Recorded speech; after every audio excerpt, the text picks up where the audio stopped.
Hey everyone, my name is Dillon Gonzalez. I'm the editorial director for GeekVibesNation.com and also a co-host of the Home Dance Film Festival podcast. And welcome to a brand new episode of No Streaming Required, your weekly deep dive into all the latest and greatest in the world of physical media.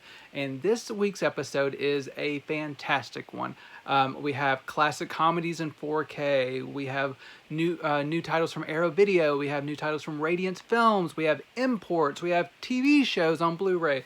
We have a lot of great stuff, and I'm so excited to delve into it all, and I'm just going to dive right into one of my most anticipated titles of this year. Some may find that to be a sad statement, but I really was excited about this one. This is the 4K Ultra HD debut of Anchorman on 4K from Paramount, this isn't very often that they do this, but there's actually different cover art underneath. So you have the slip cover, While It Lasts, and then underneath you have a different cover art. This type of thing is more likely on a boutique label release, but a mainstream release, I appreciate the effort. There's 3 discs, and I will go into everything that's on here in just a second. I think most people watching this probably know what Anchorman is, but I'll just kind of give a brief breakdown of this. Being the 20th anniversary, I remember have fond memories of watching this in theaters with my mom, who's a loyal viewer of this show. And I laughed my head off at the time, and it was always one of my favorite comedies. I watched it so much as a teenager. It's been a few years since I've watched it, probably almost going on a decade since I watched it, but it burned bright whenever I first got into it, and I was probably obnoxious with how much I quoted it. But it is Will Ferrell as an anchorman of a San Diego news station. It is the 70s, and it is a time where women are starting to get more into the workforce, and that includes being in broadcast. So Veronica, played by Christina Applegate, comes in and kind of crashes the party and throws everything out of whack of what Ron Burgundy, the main character played by Will Ferrell, has kind of like established in San Diego with all of his friends. A really great cast: Steve Carell, Dave Koechner, Paul Rudd, Fred Willard. So many great actors in this, and that would go on to be even bigger stars in their own right. But they are all just firing on all cylinders. This is so quotable, and just like kind of them poking fun to gender dynamics of the time, and like looking at it from like a more modern perspective. It's really done very well. There are some jokes that aren't like the best, but it also is set in the 70s, so you can kind of forgive certain things as well. But I find it to be still, as much as I've watched it, it still makes me laugh a lot, and it holds up. And watching it in 4K was like watching it anew. It's probably the best since I've watched it in theaters. This is in Dolby Vision. It looks fantastic. I have the old Blu-ray, which I have watched before, and I kind of toggle back and forth between the 4K and the Blu-ray. And the Blu-ray, it did look very good, especially for the time. It still holds up very well. But this 4K in Dolby Vision is just like a fantastic improvement. Just really rich colors. Thankfully, this being Paramount, the compression, there's no compression artifacts or anything like that I noticed. Seems to be one of their really good efforts as well. And just what you want Anchorman to look like. It was shot on film, so it's naturally filmic. It hasn't been DNR'd to death or anything like that. Thank the Lord. But it looks very, very nice. It recycles the DTS 5.1 soundtrack. And just so people know, there are a couple different cuts of this movie on this release, but only the theatrical cut is in 4K. On the Blu-ray disc, on the first Blu-ray disc, you had the theatrical and unrated cut, which is has a few minute difference. And then you also have like a commentary track and some special features on that. And then on the third disc, the second Blu-ray disc, you have a third cut of the movie called Wake Up Ron Burgundy, which is kind of like a reassemblage of the movie, where it's like it tells like a very different story from the theatrical release. It's just extra footage that they shot and compiled into its own kind of unique movie. It's a very different experience, and I'm really glad it is preserved on Blu-ray as well. I remember buying like this special Best Buy DVD set that got the extra disc. Now I don't even have to I didn't have to worry about it now because it's all in one package. And there's tons and tons and tons of special features. There's PSAs for like award show where like Will Ferrell is in character. There all kinds of different interviews and just featurettes and everything. It's loaded to the gills with special features. Like I said, a completely different like movie basically within this, and then the movie itself, theatrical cut in 4K, looking the best it ever has. Paramount really knocked it out of the park. They made me very happy, coming out strong in early July. It just really making the summer feel complete, and a really great release from Paramount. If you're a fan, definitely check it out. Hopefully the second one, while not as good, I really hope it does get a Blu-ray, because I still think it is or a 4K, because it is very funny. Going on to another comedy, this one is from Shout Studios. This is a 4K release of Weird Al's UHF, which I had actually never seen before, and I hate myself for this, because I would always see the cover in Walmart when I was a kid, and I really liked Weird Al, and I just never got around to UHF. Now, with all that kind of framework in my head of who Weird Al is, how much I enjoyed him, and what a movie from him might be like, I would say that this didn't completely meet my expectations. I still find it very funny, but just after decades of anticipation, it just really couldn't live up to my lofty heights. And I look forward to revisiting this more in the future, see how it kind of settles with me. But this story itself is Weird Al. He plays a character who's just kind of like, can never really hold down a job. He's a dreamer, and he just like, anytime he gets a job, he only lasts a few days because he's just like dreaming about doing something else. And he kind of comes in through circumstances to running a local television station, a UHF station that he is kind of gifted from like a relative. And with this station, he gets unexpected success because they started putting on their own different shows, not at first, but once they realize what they are good at and like kind of what their programming should be. Much of it is thanks to Michael Richards, who people might know best as Kramer from Seinfeld, while he has in more recent times gotten himself into trouble for saying some horrible things, especially like with Seinfeld and this. He was a very funny man, and he was, while this character, how he is portrayed, can maybe seem a little iffy, he is quite funny, and he's one of the better parts of the movie for me. I just like his relationship with his mop and like how sentimental it is to him. Really makes me laugh, and just a lot of stuff in this. But there's like a rival television station who is actually successful and never really gave this other station much of a thought, who really starts coming after them after they start kind of taking over the #1 spot. It's a simple comedy, and Weird Al does a good job in this. There's a lot of like kind of sketches within this movie with like kind of like parodies and satire within this movie. And I'll get back to that more when I'm talking about the video quality. But overall, it's a funny movie. It didn't have me as like gut-bustingly laughing as much as I thought I would, but it's still a really solid movie. And I do, like I said, I hadn't watched this, but I did have the old Blu-ray. This does come, which was also from Shout Studios. This comes with a Blu-ray that's from the new 4K Master, and this is quite a jump up, just from Blu-ray, but on 4K it looks even better. This comes from a new 4K restoration of the original camera negative, in Dolby Vision.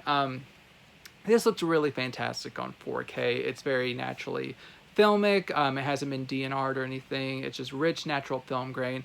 I mentioned some of the segments within like the television show within the movies and stuff. And a lot of these are of not great quality within the movie. So whenever they're being portrayed on 4K, they don't magically get beautiful. They just look like they're supposed to be, which is kind of grimy and ugly. But that's just very minor portions of the film, and it's not a problem with the transfer. I just want people to be aware that anytime they see that there is supposed to be material that doesn't look great within the film, it doesn't look great, but the transfer that is presenting it does look great. Really rich colors, just like bold, fantastic. It's as good as you could hope this film would look. It's fantastic. You do get a couple different audio tracks, including the original DTS 2.0. You do get a commentary track with Weird Al and the director. You also get a panel retrospective that was hosted in 2014, which lasts 51 minutes, so that's pretty cool. You get deleted scenes, some music videos, no new special features. I believe these were all ported over from the previous Shout Blu-ray. But having this on 4K is a win, and I look forward to revisiting this just to now that I kind of have my expectations in check to see how it lives on with me. But overall, really good release for Weird Al fans, and I recommend also from Shout Studios, pick up Weird, the Al Yankovic story starring Daniel Radcliffe, which is a really fun twist on the biopic genre through the life of Weird Al. It's really fun and unusual, and I believe you can also stream it free on the Roku channel, but get the 4K from Shout because it's fantastic. My next 4K title, we're lousy with 4Ks this week. I really love that. From Warner Brothers, another one, another classic I had not seen from Warner Brothers. This is Purple Rain with Prince, and this is a very minor thing, but I am so glad with Warner's track record lately that they use the original cover art. They've been doing some wild things with their cover art that has not been the most aesthetically pleasing for design nerds, and this was a real treat to just have straightforward, simple cover art. Only the 4K disc is in this, so there's no like remastered Blu-ray or anything, and that does come to be a problem, which I'll explain in just a second.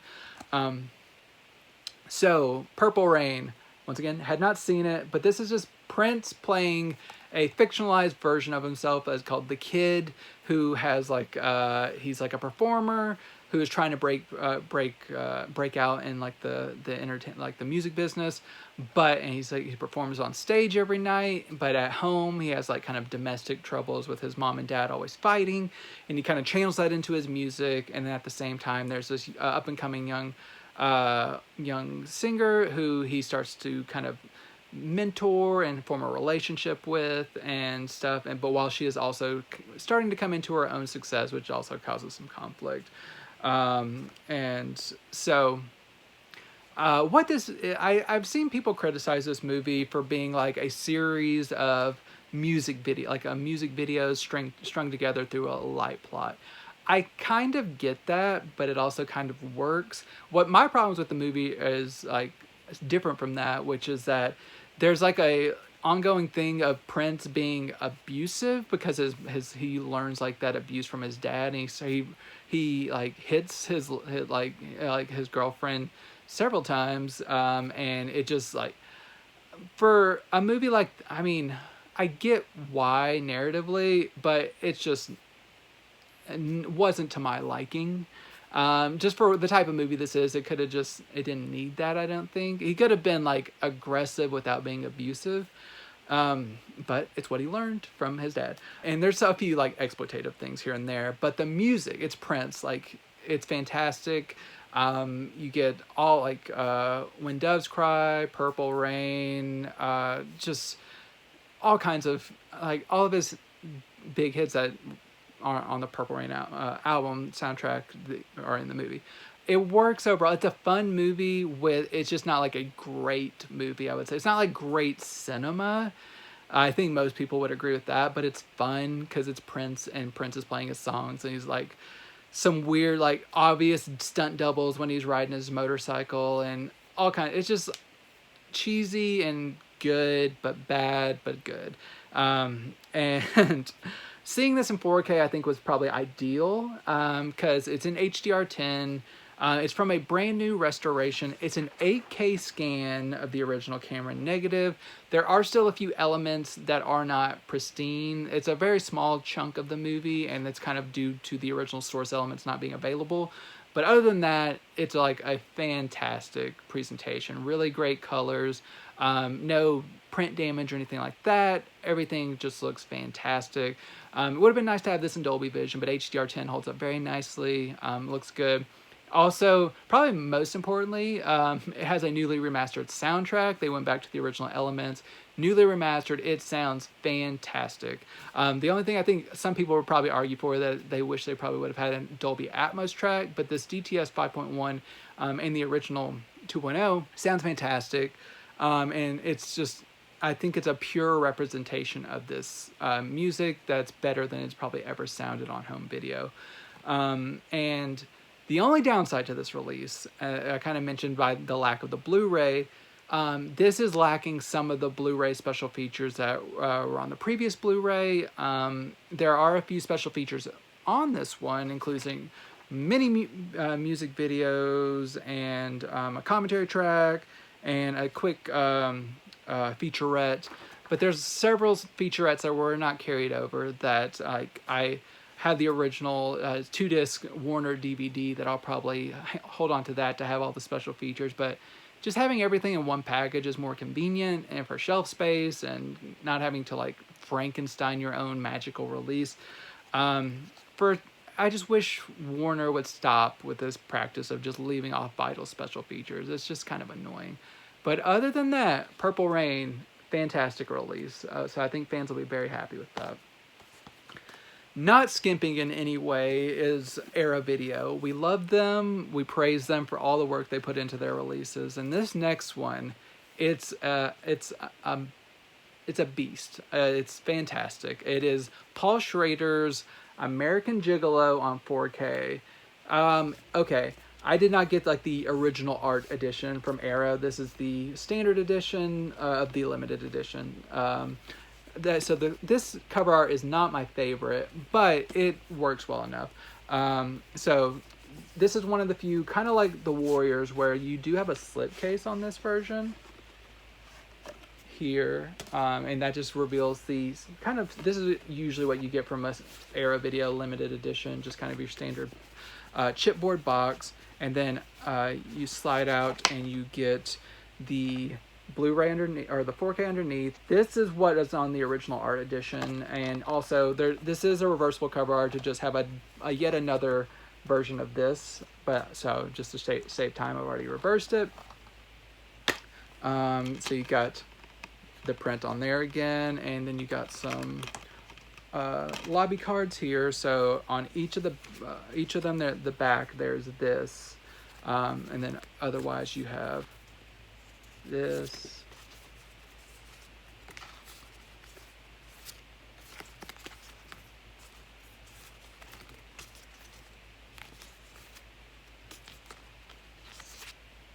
There you go. I'm surprised they didn't include this shot of Richard Gere standing at the window, which I'll talk about here more in a little bit. If you know, you know. So you also get some other fun things here. You get a really thick booklet. This I would have been more happy with the front cover art. I think that's a really nice, just zooming in so much here, I just think isn't necessary. But lots of great stuff in the book, essays and all kinds of reproductions of photos. Fantastic booklet as always from Era Video, and then you get a fold-out poster, which is also pretty significant, both here and here. So my wife's a bit of a gearhead, so we might just end up hanging that in our bedroom. Who knows? But it was fun watching this one. This is one of I've been going through a lot of Paul Schrader over the last year. I just talked about a couple of his this year alone, just with Affliction and Touch and just several different Paul Schrader movies. But American Gigolo is probably my favorite, or maybe since up until maybe First Reformed. This is a really good Paul Schrader joint of just him, not just writing, but just directing. I think this was his third feature directorial film, and it's Richard Gere. He plays a high-class escort who mainly caters to kind of more wealthy women. He's just created this lifestyle for himself where he just kind of makes his own rules. He works for someone, but he kind of can dictate his own stuff. And he kind of gets roped in at one point to taking on a job he doesn't necessarily want, but he does someone a favor. And on that job, the husband is a little bit off. It's a man who wants to watch his wife get railed by Richard Gere, and he turns a little weird, but you kind of don't think much about it, or you're not supposed to. But then the woman ends up dead, and then Richard Gere's character ends up the prime suspect, and it's just him trying to clear his name and kind of avoid detection and just figure out who is potentially framing him for this. And it's just how that all kind of like this dark, sinister, kind of noirish movie. It works very well. Paul Schrader is like masterful in his direction in this one. Visually, like the cinematography is, and it pops in 4K. Giorgio Moroder does the music. You have "Call Me" by Blondie as like the recurring song, and it's used throughout the score. It's fantastic. It's a nice compliment to Purple Rain, which is also very music driven. It was just a really great musical driven week.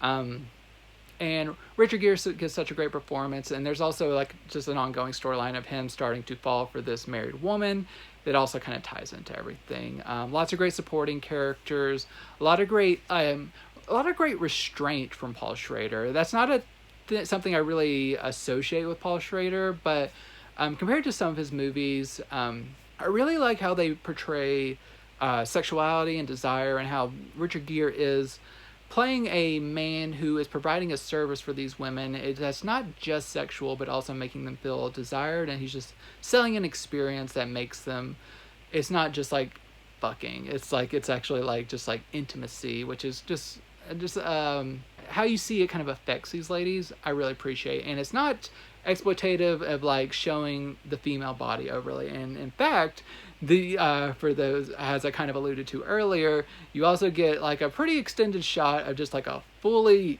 buff Richard Gere standing at the window, hog out, and just like in 4K. And it's a beautiful thing. Like just for like just that the cinema would, especially at this time, give equal mileage to male nudity as female nudity, which there's not that much female nudity in this one, outside of like some exotic dancers and stuff. I'd just like there to be some balance in the world. Why not?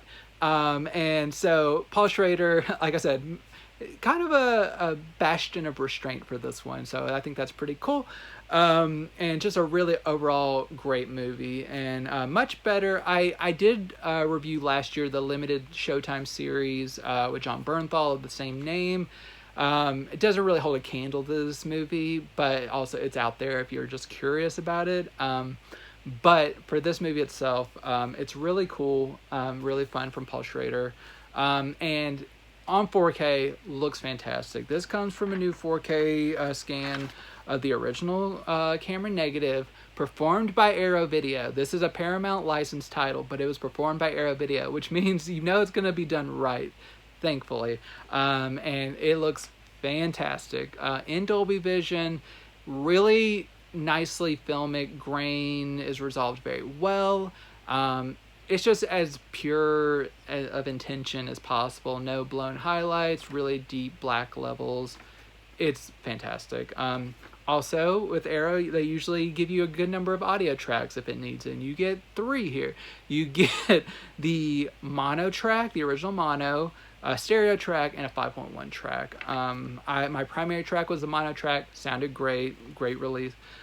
Commentary from film historian, a new 20-minute interview with Paul Schrader, a new 11-minute interview with Hector Elizondo, who plays a police detective, which, okay, take a moment to watch any interview you can with Hector Elizondo. There is one on the original Taking of Pelham 123 on the Kino disc. That's fantastic. Here he's such a colorful character don't skimp on watching his interviews. But also Paul Schrader, he's a character, and I just love hearing him talk about this. You also get a 16-minute interview with Bill Duke, who is also a filmmaker in his own right and a very important figure in this movie. Also an interview with an editor, a music supervisor, film historians doing some analysis. Really loaded release, multiple audio tracks, Dolby Vision, just A+ release from Arrow Video on all accounts. American Gigolo. This, like I said, fantastic. Great release from Arrow Video. Also a very good release, not quite the home run as American Gigolo, but still quite good, is their 4K release of Mute Witness. This is a 90s movie, which is a really cool little thriller. It has very familiar themes, but executed in an interesting way. This is the reversible cover art. The other cover art underneath is just this. But I just, for time's sake, I went ahead and reversed it. It's also on the disc here, and you get a foldable poster, which I'm sure will be just those two things I showed you again on opposite sides. Yes, so one art underneath here, the other art underneath here. Not quite as big as the American Gigolo poster, but you also get a booklet, not a bound booklet, but just a nice kind of easy booklet here. With some good essay and stuff. So this is a pretty cool thriller. It's about a young mute woman who she is a special effects artist working on a film in Russia. She has her sister there with her, and to kind of like help with like interpretation and stuff. And we're just working on the set as like her sister's boyfriend is also the director of the movie. And one night she is accidentally locked into the movie set and is unable to get out. But while she is there, she stumbles across some people who have come into the movie set, and they are filming what ends up being a snuff film. There's all kinds of things you can say about snuff films and stuff, but this is what happens in the movie. And she ends up like kind of like having to try to survive the night as a witness to this, and also at the same time it kind of subverts in some ways kind of subverts kind of story structure by kind of like also leading into a period of kind of trying to gaslight her and everything. And this, it uses her being mute to very tense effects. Like it's very, I think it's cliche to call stuff Hitchcockian, but this very much is. It's just like her being unable to kind of like call out to people or communicate whenever she very much needs to, and how that her disability is kind of used against her, but also used as a kind of benefit in some ways. How that kind of all goes together is, it works very well. I will have to say, if I was this woman's neighbor who was very like hearing all kinds of crazy stuff going on in the apartment above him, like the way he did not act at all, like to do like call the authorities, something was wild. Not that authorities don't get involved, but things kind of go awry on that front. There's some very frustrating things in here, but it's also very good. And it's like a good kind of frustrating where you know that like the movie's playing you, but you are satisfied whenever it kind of plays out. Overall, it's a fun little thriller. And so this 4K from Arrow Video, it looks nice. It looks very, very good. It's not a home run like I would say most. This is a 4K restoration of the original camera negative. No Dolby Vision, just HDR10. I would be curious to know if Dolby Vision would help this one a little bit. This does have some blown highlights here and there. So very bright whites, and there are still some lingering kind of deficits here and there in terms of like specks of damage here and there. So it's not a pristine transfer as like something like American Gigolo or a lot of other Arrow Video releases, but it's still very good. And I'm surprised this got a 4K, but I'm very glad it did. It's a nice discovery. It's like a nice reintroduction of this movie into more modern times, because I think this is one that probably got overlooked a lot at the time, and I think it's very much worth rediscovering. I will say, just for you Star Wars fans or just like Bridge on the River Kwai heads out there, Alec Guinness is in this movie in a very small role. So small of a role that he didn't even really know he was in this movie, as is explained in the booklet. He just kind of like helped out an aspiring filmmaker one night whenever he was asked if he would participate in this movie. He gave him like a very short amount of time, just enough to get kind of like a cameo's worth of an appearance. This was like a decade before this movie was actually shot, and then it was like used in the movie. So like whenever the movie came out, Alec Guinness had no idea what he was being credited for, and then he kind of realized that this was this random thing he shot like a decade prior. It's wild. This ends up being one of his last credited roles. I think it is, like, except on IMDb there's like some deleted scenes for some Star Wars, but like is the last officially credited movie, I believe, is Mute Witness, which is a fun little tidbit. The sound is good. Stereo sounds good. 2 commentary tracks, 2 video essays, and some trailers and stuff. Solid release from Arrow.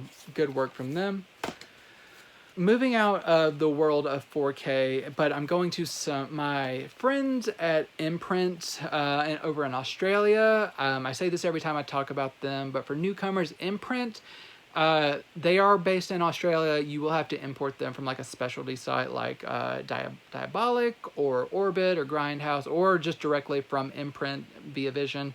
But you don't have to have a special player. These will play in all players worldwide, so feel free to order to your heart's content, especially since there's some of these movies you cannot get in the US yet, or who knows when they will be, because there's a lot of stuff that's released by overseas that we just don't get in the US for years. And that includes this one, The Man Who Haunted Himself with Roger Moore. This is a really interesting little thriller, psychological thriller about a man who at the beginning of a movie suffers from a horrific car crash, but he recovers. But strange things start happening to him whenever he is recovered and going back to work. I will say, this is a reproduction of the press book that you get here. So you kind of get some interesting things that were in the original press book. I will show also the interior still photo here. So get that here. So whenever he gets back to his life, he realizes things start happening. He gets like random remarks from people like, "Oh, hey, like good pool game, like nice game of pool last night," or whatever. And he's like, "I don't know what you're talking about." Like, "Yeah, we were at the bar and stuff." And he's like, "I was not at the bar, I was at home." So it's just kind of like these things of just like people saying that he is at places that he was not at. And he slowly starts to kind of like go down this rabbit hole of like, is he going insane? Is he going like showing up at these places and he doesn't remember? Or is there someone impersonating him? Or is there something even more sinister going on? Like, what is going on? And it's kind of just like trying to figure out what is actually happening within this, whether like just what his mental state is and what he can do to get his life back completely for himself. Roger Moore is fantastic. People will probably know him best as one of the James Bonds, but he is very good in this story. It's just like the role, the emotions and role he has to play, it works very well. It's a very engaging psychological thriller, and it holds up very well. It's very much worth checking out if you're just like a fan of psychological thrillers or like British mysteries or anything like that. This is from a 1080p like HD master. It is not noted as being from like a new restoration, but it does look very nice. Overall, it holds up very well. Did not notice much in the way of like big blemishes or anything like that. It's a very solid master. You also get a fair number of special features. You get 2 commentary tracks, you get 2 interviews, one's 16 minutes and one's 32 minutes.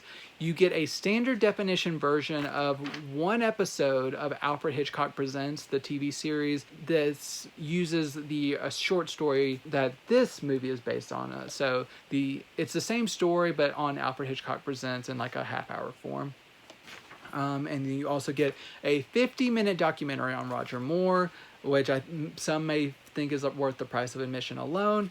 Imprint has done a really nice job here. So if you're a Roger Moore fan or psychological thriller fan, The Man Who Haunted Himself is a really nice discovery. Had never heard of it before, would have never been on my radar otherwise, but I'm glad that this release came about because it was a really cool discovery.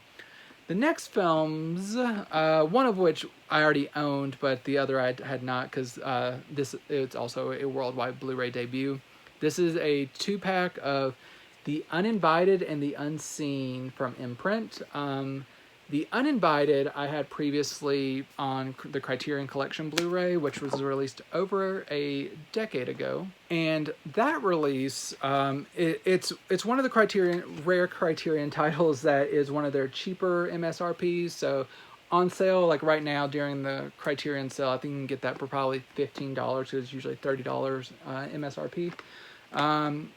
But I've had that one, and I actually watched that for the first time last Halloween season. So rewatching this so soon, I could kind of see kind of the differences in the transfer, which, spoiler alert, there's not that many because there's not really a new master use for here. So here's The Uninvited.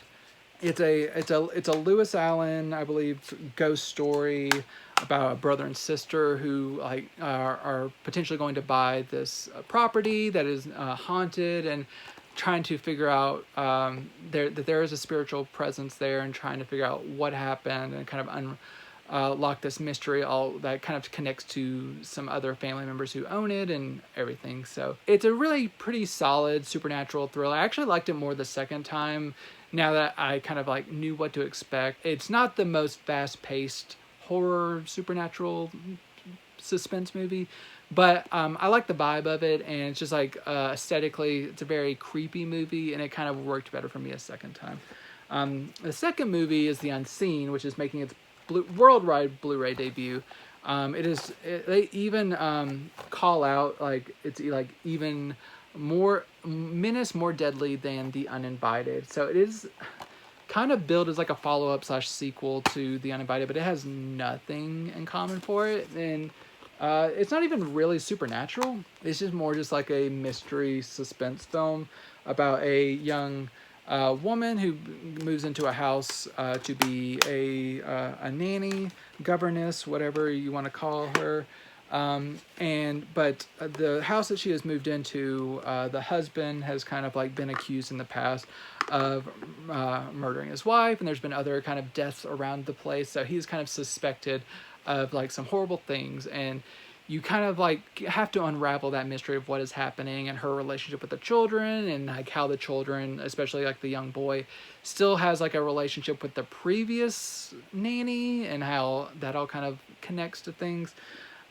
It's creepy. It's just not a supernatural suspense tale, but it does seem pretty solid. And this collection I think is pretty cool. So The Uninvited, it uses the same 2K scan of the 35mm duplicate negative, which is the exact same wording as the Criterion release, which came out over a decade ago. So you would think that hopefully someone in that time could give a new remaster. I think it'd be nice to get a fresh master of that one. But it looks passable. It's fine. But if you do have that release, this release does have some benefits, and if you don't have it, I think it is worth getting this one along with The Unseen, just because there are some pretty good special features on it as well. There is a new commentary track, a video essay, some interviews. The only thing that crosses over with the Criterion release is there are 2 radio adaptations of the story in like a trailer. Everything else is new to Imprint, and I think that's worth it, even if you have The Uninvited. The Unseen, it comes from a 2K scan of the original camera negative. Largely, this looks fine. This looks good. The one thing I really want to know, it's one of the most egregious things I've noticed lately, is it seems like anytime it's near a scene transition or like maybe a reel change, there's a really loud like thumping and like stuttering that it's just, I guess it's probably baked into the source, but the fact that they could not eliminate this is baffling to me. It's just the first time it kind of like almost made me jump out of my seat because I was not expecting it, and it happens at least 6 or 7 more times. It's just this loud noise between scenes. Wild that this damage was left intact. But overall, it looks good, but that audio was wild. This does have a commentary track and a video essay, so pretty decent special features. If this ever does get a US release, I hope they are able to fix that audio track. But for now, if you want to watch the movie, it's a good movie. It's just some source limitations here. But I love the box set. It's nice and sturdy imprint box. So good release. My next several movies I can kind of breeze through a little bit more because they're not as involved. Some of these are re-releases or just different types of releases. My first is an MGM release of The Mighty Quinn with Denzel Washington. It's a very early Denzel Washington drama that is Washington as a cop who, I believe they're in Jamaica, then his friend is kind of being accused of this crime, which it makes sense because his friend's kind of a troublemaker, but he thinks that he is being kind of scapegoated to kind of protect island tourism, and just kind of, it's up to Denzel to unravel this mystery. It is a perfectly serviceable 80s cop thriller mystery and stuff. It's got some really good action. Emmett Walsh is like a villain, so I love that. I love it. The late Emmett Walsh, rest in peace. He just recently passed away. But he plays a great villain, and other than that, if it wasn't Denzel, you really wouldn't have this on your radar too much, unless you're just a dad who loves these movies. This is a classic dad movie, but for Denzel Completus, it's pretty decent. This was previously released on Olive Films. That label is now defunct, so I guess all those are essentially out of print. So MGM has now reprinted this. No special features, bare bones as it is, DTS 2.0 audio and English subtitles. That is it. It's an older master. They did not spruce it up any, and it looks passable. It's good. It sounds good as well.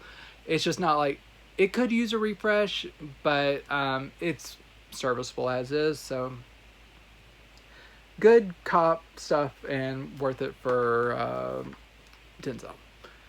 My next one, it is a strict re-release of a previous Blu-ray. This is the Paramount release of Stop Loss. So we got Ryan Phillippe, Channing Tatum, Joseph Gordon-Levitt, and my apologies to Abby Cornish. So this is a movie from Catherine Pierce, who did Boys Don't Cry.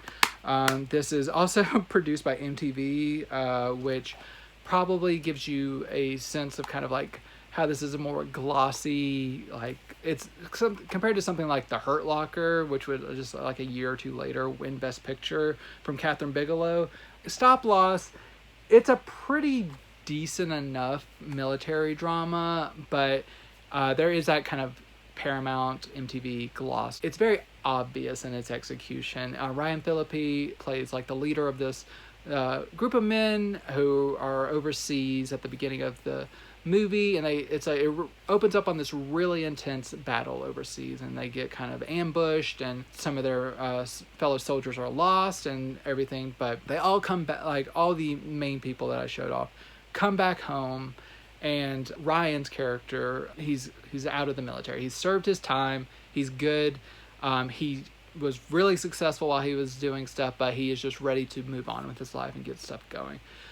But there is like a clause or something where he can be kind of stop lost, the movie title, into being forced to continue serving in the military by military decree, like through like it's extenuating circumstances. And he really does not want to continue, even if he doesn't have like a beef with the military. He doesn't want to continue, and he kind of like loses his head for a second and goes on the run and tries to like make it to the senator to try to get him like his attention to get out of what is happening and try to plead his case. So it's like this, it's not a military drama in that we're always overseas fighting. It's more so on the domestic front of just like how we treat our members of the military and just kind of what is expected of them, and just really bringing this issue, especially at this time in the early or the mid to late aughts, to light for a general audience of just like how the government was fucking over a lot of military people beyond their term of service. It's a pretty decent drama. One of my biggest complaints here is Joseph Gordon-Levitt is pretty miscast in his role. He's more of like a gentle presence in like most movies. He plays some brooding characters, but for like a kind of like troubled like kind of toxic masculinity dude, he doesn't really sell that. I love Joseph Gordon-Levitt, but this just isn't it for him. Channing Tatum does better. This was before he kind of got his whole identity in movies with like 21 Jump Street and Magic Mike and just like what he could do. And everyone else does a really solid job. There's a lot of small character, like just like Kieran Hines is in here. It's like there's just a lot of random people in here that are solid. But overall, it's fine. It's good. I'm glad I watched the movie. Kimberly Pierce does a good job. It's just not like a great movie. So it's like watchable. It's worth watching if you like these performers. So this new Blu-ray release is the exact same disc as before, but is now a burn disc. So there's no Blu-ray logo. It just says Blu-ray disc. So it's a burn disc. So if your players have a problem with that, track down an old disc. You'll probably be able to. There's also not a Blu-ray logo here. Track down an old list or old listing and get like a used copy, or like see if you can still get one of the original copies. But if not, if you're okay with burn disc, this works out well, and has some pretty good special features. It has a commentary track, a 21-minute making of featurette, a 10-minute basic training featurette, a 19 minutes of deleted scenes, and their video quality, especially at this time whenever it was released, it's solid. It's really good still, even today. This disc has been out just about 10 years. It still holds up very well. Very pleasant looking movie. Audio's rock solid, especially during that military siege scene. So Stop Loss, it's a good disc. It's just like the movie is fine. We got the same situation disc-wise with the re-release of Swingers on Blu-ray from Paramount. This was originally a Lionsgate release, and then Lionsgate, their catalog, this was a Miramax release through Lionsgate, and then Miramax got folded into Paramount, so Paramount re-released their movies, and then that was a couple years ago. Now they've released it as a burn disc. Swingers is where Jon Favreau and Vince Vaughn, I think, really took up another notch of just their popularity. Just two friends, one of which Vince Vaughn, he's kind of like the very confident guy who's really getting them into all kinds of situations. Jon Favreau is a man who has recently had a breakup with his girlfriend, and he's very much still hung up on her, and this is them kind of just like living their life, going to Vegas, trying to figure out who they are, what their relationships are like, and just like live just like a slice of life type of thing. I enjoy this movie to a point, but there's also a lot of stuff I personally doesn't jive with me as much. Especially how these men just like are just so, they're very misogynistic, I would say. Just like, especially, it's aggressively misogynistic at the beginning. And it's a lot. It kind of settles down, and I do like a lot of the moments throughout after we get past like the first 10 minutes or so. But there's also, these characters can be very annoying. Like, I think even 5 years after this movie, a lot of the stuff in this movie, like, you're so money, you don't even know it, like that type of thing, got it co-opted by like a type of dude who I do not really care for. I still think there are funny things in this movie, but this is just like kind of aggressively douchey, but still also fine. But it's a mixed bag. But I didn't hate watching it, but it is very douchey. And this release, it could use a refresh. It's being re-released so many times and stuff. It'd be nice if this got like a 4K, especially since when Paramount does Miramax 4Ks, they usually have a different team that makes it look great, like Pulp Fiction or The Crow or anything. I think this could look very nice on 4K. The Blu-ray, it's serviceable, not great. Audio is decent as well. It does have a good number of special features, at least. It ports over the 2 commentary tracks, a 49-minute making of featurette, 14 minutes of deleted scenes. So some good stuff in here if you're a fan of swingers. I only had this on Blu-ray before, so I'm glad to upgrade to Blu-ray. It's just not like a it's like probably like a 15-year-old disc overall, like the basic master, so it could use a refresh, so I wouldn't mind that. Going back to press disc, but still a re-release of sorts, is the MGM release of Class. This is another former Olive Films release being re-released by MGM. Bare bones, but pressed. Last week, I talked about this movie called Homework, which was kind of like a boy coming of age ends up sleeping with like his girlfriend's mom situation. This is very much similar, but done much more to my taste. I think it's done much better. Class is Andrew McCarthy is just kind of like a uncertain dude. He's going to like this boarding school. He is roommates with Rob Lowe. They start to become friends after kind of a rocky start with each other, and they become like the best of friends. And then Rob Lowe forces him to go spend the night in the city and get laid. Don't come back without getting laid. And he ends up meeting a mysterious older woman played by Jacqueline Bisset. Based on context clues of what I said about Homework and stuff, I won't give it away, but it is very much in that lane of just like, who is this woman and how will this come back to haunt him later? But what I think sets Class apart from like Homework, this is much more akin to what I really appreciate a movie like The Last American Virgin, where this really is like a more grounded to an extent exploration of like the emotions of these different people. Like Andrew McCarthy and Rob Lowe almost feel like they're in like a like vaguely homoerotic friendship and stuff, and just like a lot of their like, it would have been interesting if they just kind of leaned into that a little bit, even if they didn't. The relationship of Jacqueline Bisset and Andrew McCarthy, of course, there's like the age difference and like he's a high schooler and just like all kinds of stuff with that. But I really like how they take the time to kind of establish like a real connection between these two characters, and it's not just sexual. There's like an emotional connection, and they really give Jacqueline Bisset's character more depth than most movies would. You can tell she is like a woman trapped in a loveless marriage, and she's kind of feels that the confines of that. And this movie, like, it wouldn't have been perfect, but for this type of movie, it was close to being as perfect as it was whenever they started getting into some of her mental health issues, which I was like, oh, they are going there. They end up not. They kind of just abandoned that. If they would have went back to that, I think that would have been really interesting. But they kind of ended on this like random note where I'm like, oh, okay, so this isn't the interesting examination of housewives' mental health that I wanted to be. But if they would have just like tied all that together, I think this would have been a real 80s classic.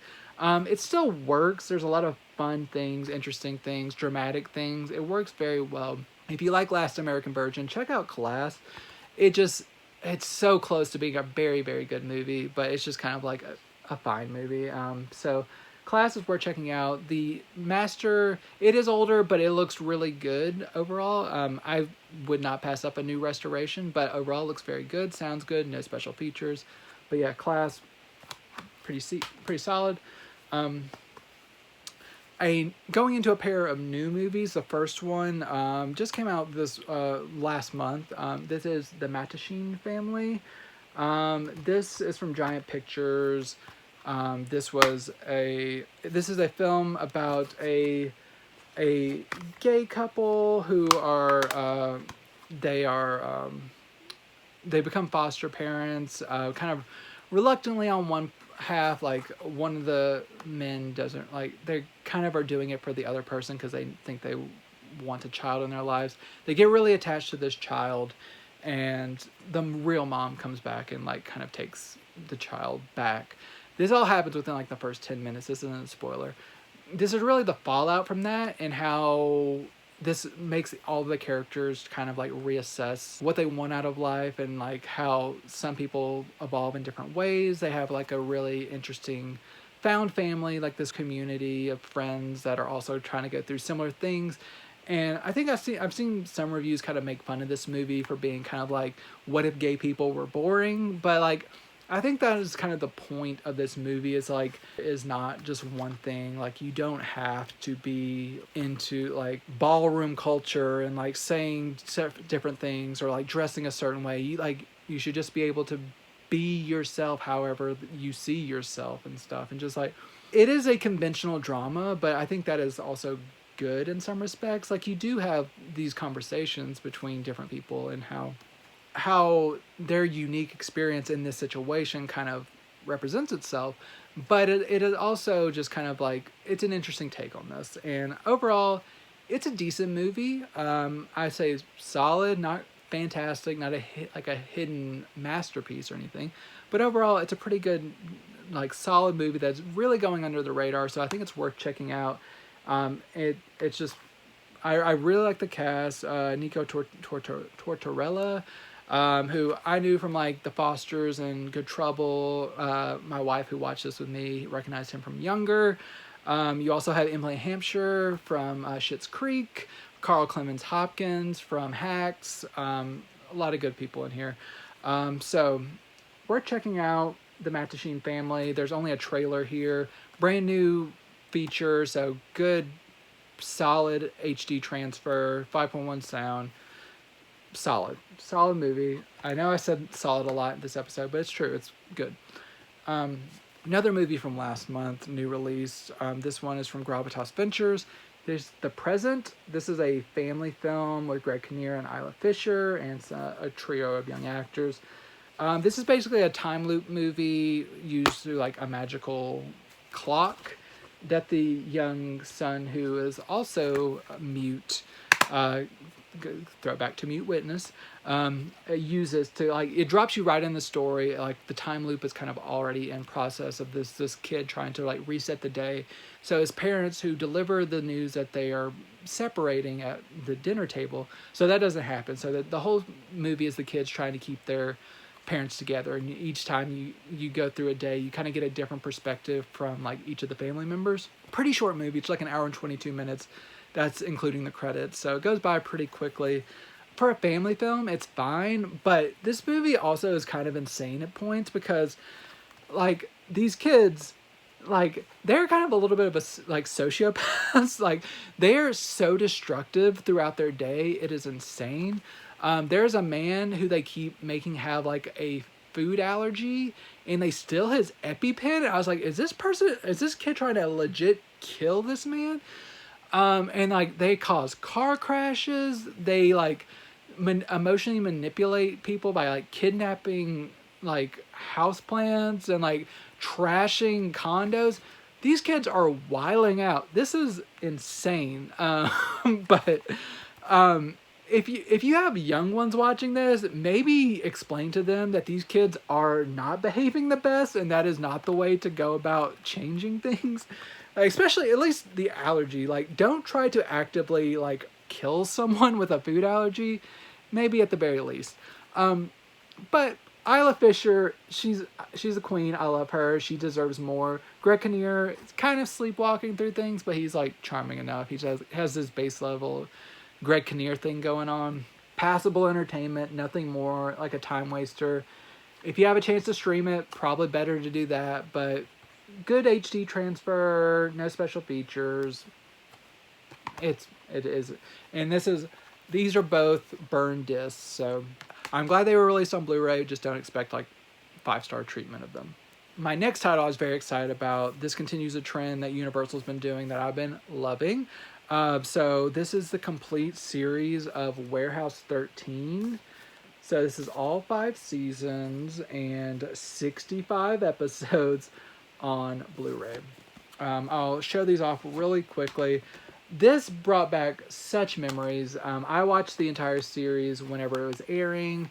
I believe this started out when I was in college, and I would just watch these on demand every week, and just it's just a throwback to kind of that period of like USA and sci-fi shows like Psych and Burn Notice and Suits and stuff like that. I was locked into, and it's a very simple show. It's just about these two Secret Service agents in the pilot they think they're being punished for something that went a little bit awry on a mission, but they are sent to South Dakota to work in this warehouse, which they soon realize it is not really punishment, but they are uniquely, like, they are probably our best hope for making this special warehouse 13 run efficiently. And this warehouse it's basically a mission of the week, like artifact of the week type show, where there's a magical artifact that, like, usually from history or something, that has certain powers that the agents, our characters, have to track down and kind of take back to the warehouse for storage so it doesn't wreak havoc on the world. So each episode is just a magical artifact of some sort that needs to be neutralized. And the characters are really fun. I like the dynamics between the characters, especially how they evolve over the different seasons. A few episodes in the first season, you get to meet Claudia, who's like the man behind the computer type woman behind the computer, and then you have Artie, who's kind of like the person who's been at the warehouse for decades, that kind of like oversees everyone. You have an Ashmore brother coming in like 3 seasons in and joining the team. He's a good addition as well. I remember clearly there's one episode that has like a needle drop from The National, which is one of my favorite bands, that I remember kind of tearing up to. So I didn't get to that episode on this rewatch. I kind of jumped around to different seasons to see how the video quality is. Really good video quality. There's not too many episodes on one particular disc. There's no compression artifacts from what I saw.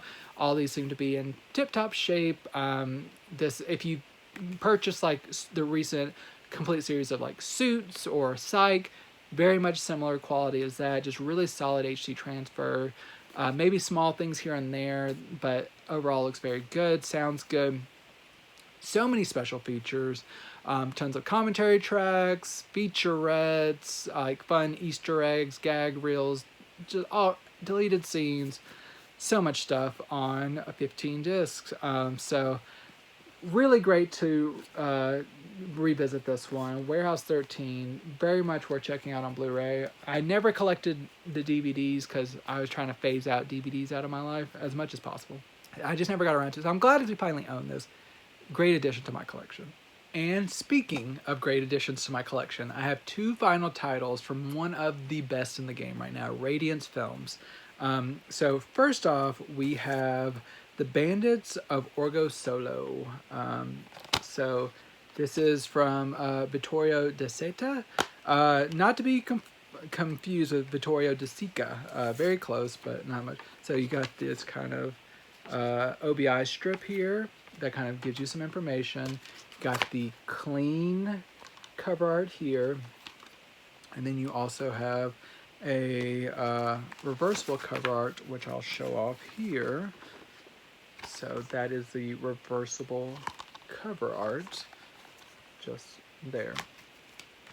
So this comes disc art, booklet.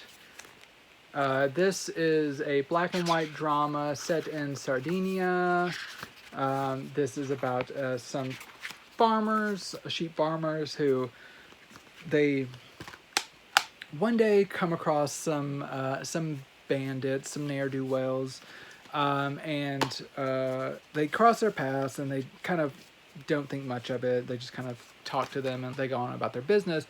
But they end up not soon after killing some policemen, but they get away, and our main farmer, he is the prime suspect in this killing of the police. So there's a manhunt that goes on. So it is this man who is falsely accused of this crime, trying to avoid detection, and how that kind of unravels his life. It's very patient, very like steady as we go, examination of this culture and how it conflicts with modernity, and how no one is like they are kind of damned in certain ways by how, like, where they live and how kind of the farmers are looked upon by the world at large. And beautifully shot movie. It's kind of has almost a documentary-esque feel.